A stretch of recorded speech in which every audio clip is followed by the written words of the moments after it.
Dengar kisah gadis buru angkot semen di upah 600 dari Corbuzier gak kuat. Gadis cantik asal Kabupaten Pindrang, Sulawesi Selatan, Nuraini 22 tahun, rela jadi buruh angkut semen untuk memenuhi kebutuhan hidup dan biaya pendidikan. Video Nuraini jadi kuli angkut semen viral di media sosial belakangan ini. Meski berparas cantik, Nuraini yang saat ini berstatus mahasiswi Fakultas Ilmu Keolahragaan dan Kesehatan Universitas Negeri Makassar tidak malu dan cukup kuat untuk melakukan pekerjaan buruh angkut semen. Upahnya hanya 600 per sak semen yang diangkat dari truk ke toko bangunan. Namun Nuraini bersama kedua orang tuanya serta keempat adiknya tetap tekun menjadi buruh angkut semen. Pekerjaan ini sudah lama dilakoni kedua orang tua Nuraini dan dari pekerjaan kasar inilah mereka bisa bertahan hidup bahkan cukup untuk biaya sekolah Nuraini bersaudara. Baru-baru ini Nuraini bersama ayahnya Masdar diundang jadi bintang tamu di podcast Deddy Corbuzier. Dalam kesempatan itu Nuraini menceritakan bagaimana kondisi ekonomi keluarganya sehingga terpaksa jadi buruh angkut semen.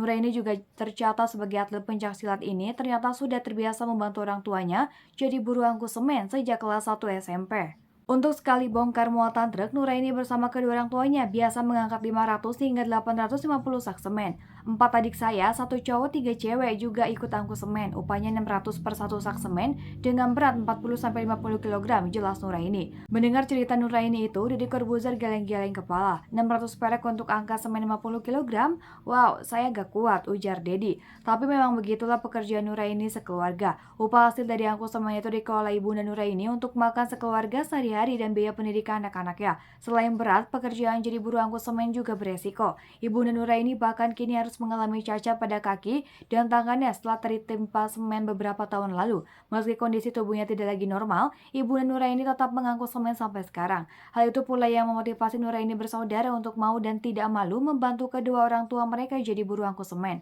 Walaupun saat ini Nuraini kuliah di Makassar, sekitar 200 km dari Pindrang, ia tetap jadi kuli angkut semen jika pulang kampung atau libur kuliah. Ketangguhan Nuraini sebagai buruh angkut semen juga mencuri perhatian Pangdam 14 Hasanuddin Maijen Totok Imam Santoso. Maijen Totok secara khusus mengundang Nuraini ke markas Kodam 14 Hasanuddin di Makassar 1 Juni 2023 lalu.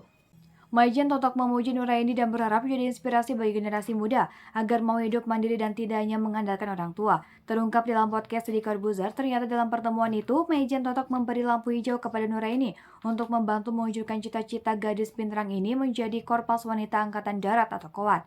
Kata Pak Panglima, kuliah dulu, kalau sudah selesai baru masuk KOWAT, tutur Nuraini. Sebenarnya adik laki-laki Nuraini juga ingin jadi tentara, tapi sudah 4 kali mendaftar selalu gagal. Nuraini sebagai anak pertama berharap keinginannya menjadi KOWAT bisa tercapai sehingga dapat membantu memperbaiki perekonomian keluarga dan kedua orang tuanya tidak lagi harus jadi buruh angkut semen.